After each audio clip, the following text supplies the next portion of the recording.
Era a finales de abril y me estaba mudando de mi casa en Chicago hasta Nevada. Contraté a una empresa para que transportara todas mis cajas y las enviara a mi nuevo hogar. Así me resultaba un poco más sencillo.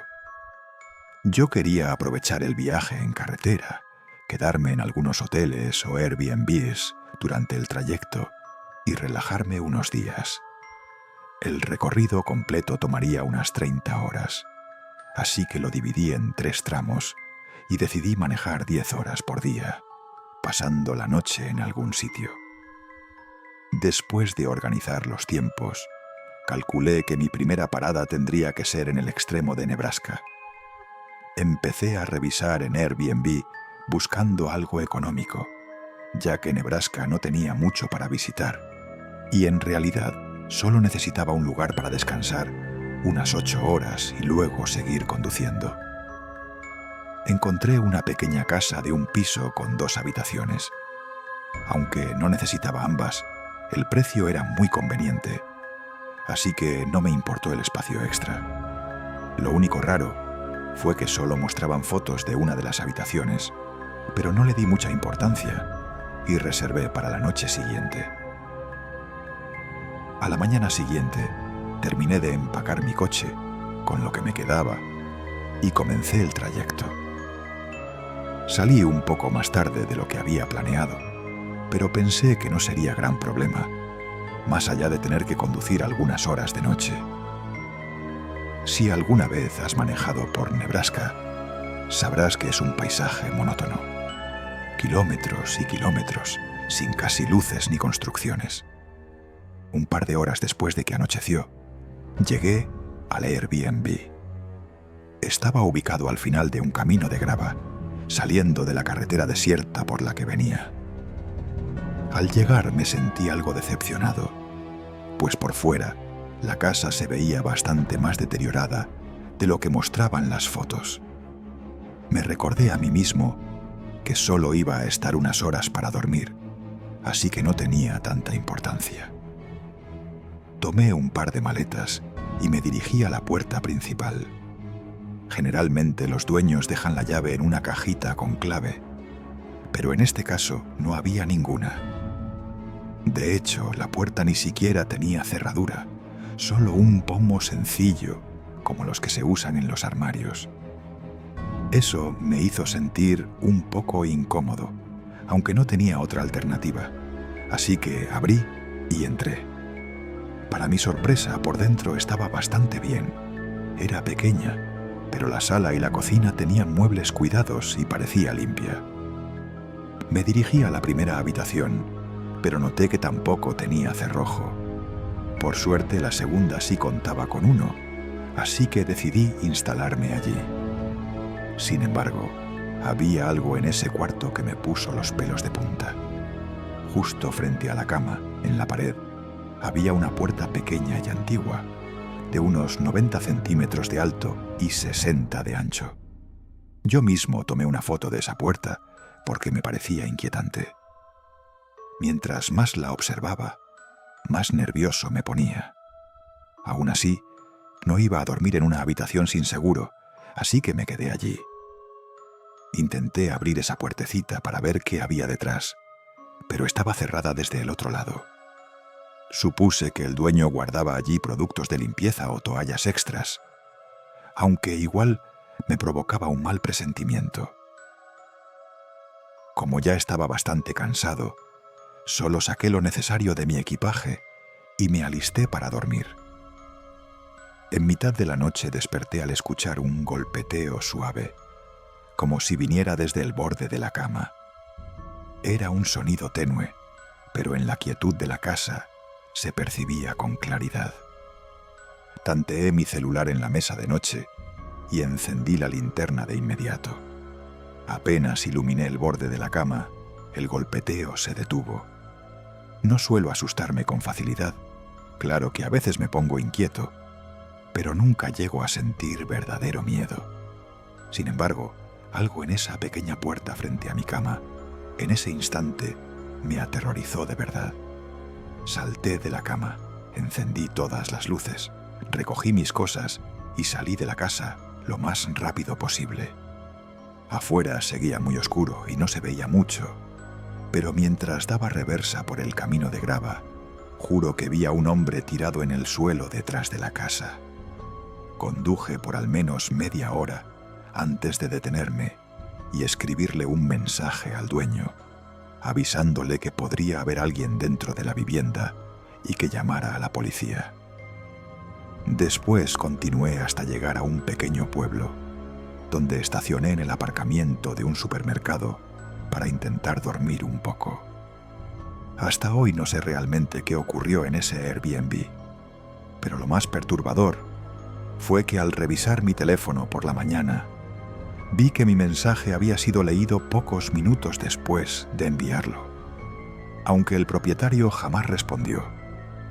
Mi novio y yo fuimos a visitar a mis padres en Michigan por unos días, pero no queríamos quedarnos en su casa, digamos que por motivos obvios. Así que terminamos alquilando un Airbnb a unos 15 minutos de distancia. Era un pequeño condominio de una habitación, muy acogedor. Por dentro estaba totalmente remodelado, con un estilo moderno, así que no era precisamente barato.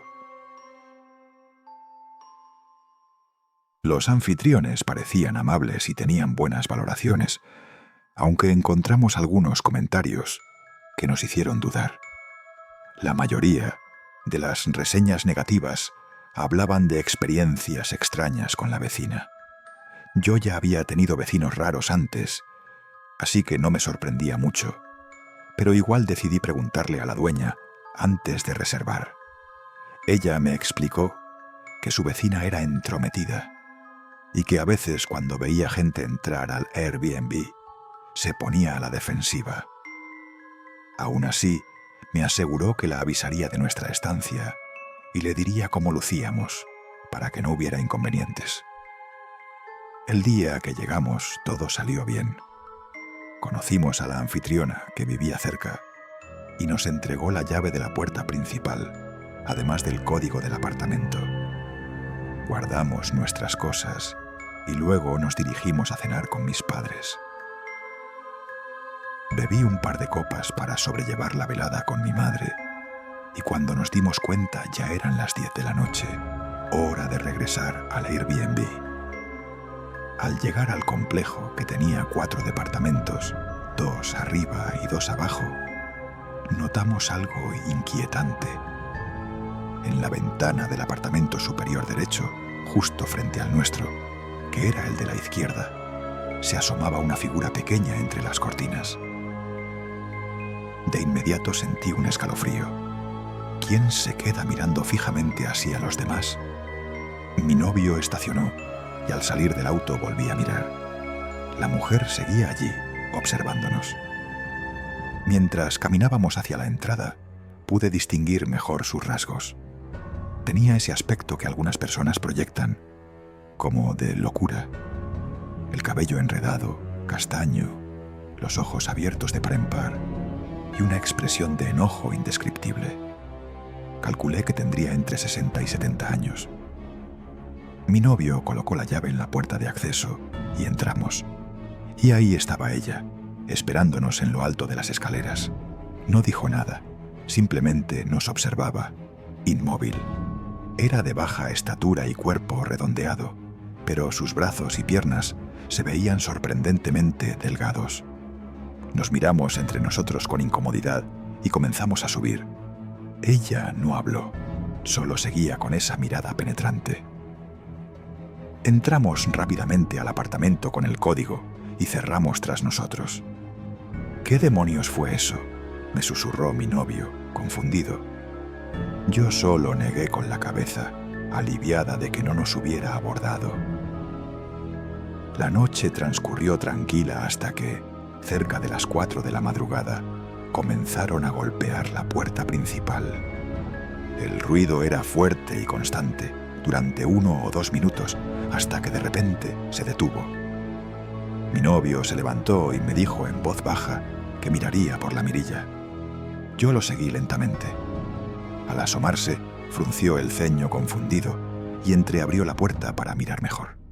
De pronto soltó un jadeo. «¿Qué pasa?», le susurré, acercándome. Allí, en el felpudo, había varias ratas muertas. Algunas estaban completamente abiertas y solo una conservaba la cabeza intacta. Cerramos la puerta de inmediato y acordamos hablar con la anfitriona más tarde. Traté de dormir, pero la imagen de los animales no dejaba mi mente. Ya cerca de las 6:30, rendida, me levanté a preparar café. En ese momento escuché un portazo. Era la vecina saliendo de su apartamento. Curiosa, miré por la ventana de la cocina que daba al estacionamiento. Ella estaba allí, inmóvil, mirando fijamente nuestro coche. No parecía interesada en lo que había dentro, solo se concentraba en el vehículo. Después de un rato, muy lentamente, giró la cabeza hasta mirarme directo a los ojos. Salté hacia atrás asustada, y en ese mismo instante escuché un alarido espantoso, un grito desgarrador, como si alguien estuviera siendo atacado. Mi novio salió corriendo del dormitorio alarmado, y los dos nos acercamos otra vez a la ventana. La mujer estaba de pie junto al auto, gritando mientras se sujetaba la cabeza. Luego apoyó ambas manos sobre el parabrisas del conductor, inclinándose hacia adelante y sacudiendo el coche como si intentara arrancarlo con pura fuerza. La mujer comenzó a golpear su propia cabeza mientras gritaba frases como: «Ellos nunca se van. ¿Cuándo se irán? ¿Por qué siguen viniendo?». Yo empecé a grabar con mi celular por si necesitábamos pruebas, mientras mi novio llamó a la policía y después a la anfitriona. Cuando los agentes llegaron, ella estaba tirada en el suelo junto a su coche, que curiosamente apenas tenía daños, considerando lo que acabábamos de presenciar. La dueña se disculpó una y otra vez, asegurando que algo así nunca había ocurrido, y terminó reembolsándonos toda la estancia. Al final vimos cómo se la llevaban esposada, aunque tardó un buen rato en cooperar. Nunca supimos realmente qué le pasaba, pero mi teoría es que algo en su mente simplemente se quebró, y nosotros tuvimos la mala suerte de estar allí cuando ocurrió. Lo único que aprendí de esa experiencia es que hay que tomar en serio cada reseña cuando reservas un Airbnb, todas y cada una.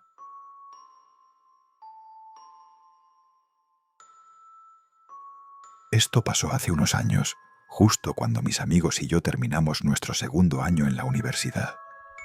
Por fin estábamos libres de clases por algunos meses y queríamos celebrarlo. Todos teníamos trabajitos cerca del campus y habíamos ahorrado un poco de dinero, así que decidimos darnos un gusto, hacer un viaje a Las Vegas por unos días, ya que ninguno de nosotros había estado allí antes. Primero buscamos hoteles, tratando de encontrar algo barato, pero lo suficientemente grande para los 4. Al final desistimos y empezamos a mirar Airbnbs, que resultaban más espaciosos y económicos.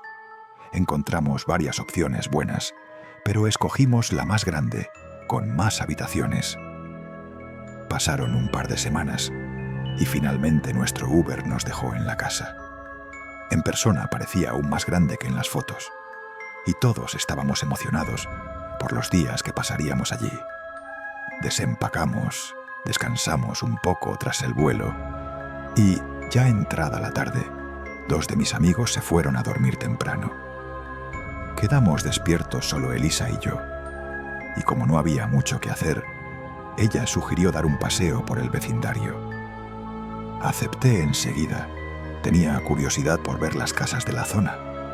La nuestra era muy bonita y las de alrededor también, así que no parecía para nada un barrio peligroso. Caminamos unas 6 o 7 casas hasta que la calle doblaba y conectaba con otra. Lo raro fue que las viviendas de esa esquina eran completamente distintas. Casas deterioradas, con ventanas rotas, buzones arrancados y hasta letreros viejos de vacante colgando en las puertas. Incluso había un sillón raído y manchado en medio del jardín delantero de una de ellas.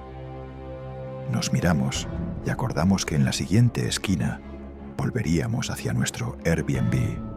Justo entonces, un pequeño sub se acercó sin luces encendidas. Iba despacio hasta detenerse junto a nosotros. La conductora era una mujer de unos 50 o 60 años. Bajó la ventana y, sonriendo exageradamente, nos dijo: «Son una pareja muy linda». Lo extraño era que hacía movimientos bruscos con la cabeza y los brazos, como si no pudiera controlarlos.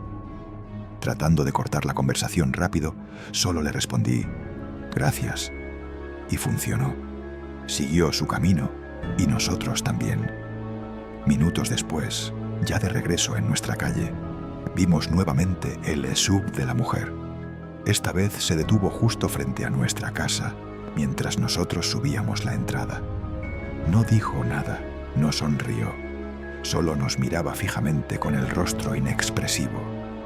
Elisa corrió adentro y yo la seguí apresurado. Cerré la puerta mientras escuchaba el vehículo alejarse. Esa noche nos aseguramos de cerrar bien todas las puertas y ventanas, revisando 2 veces por precaución. Después de una hora sin novedades, intentamos dormir.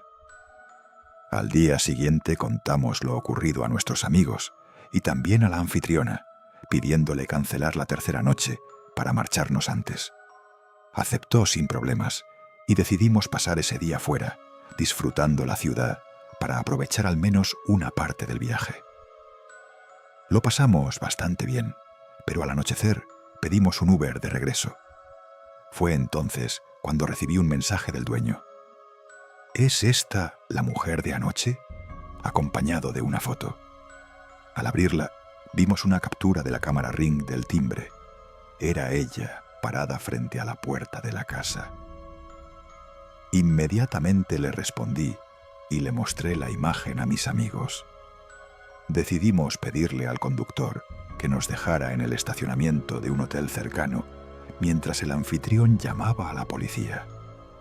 45 minutos después, el dueño nos avisó que los agentes habían revisado la casa y que todo estaba despejado, pero no habían encontrado a la mujer.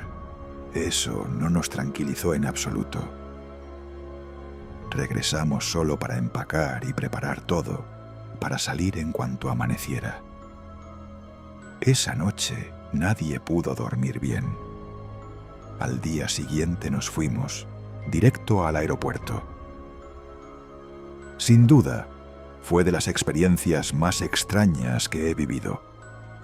Lo único que puedo aconsejar después de todo esto es que siempre investigues bien la zona del Airbnb antes de reservar.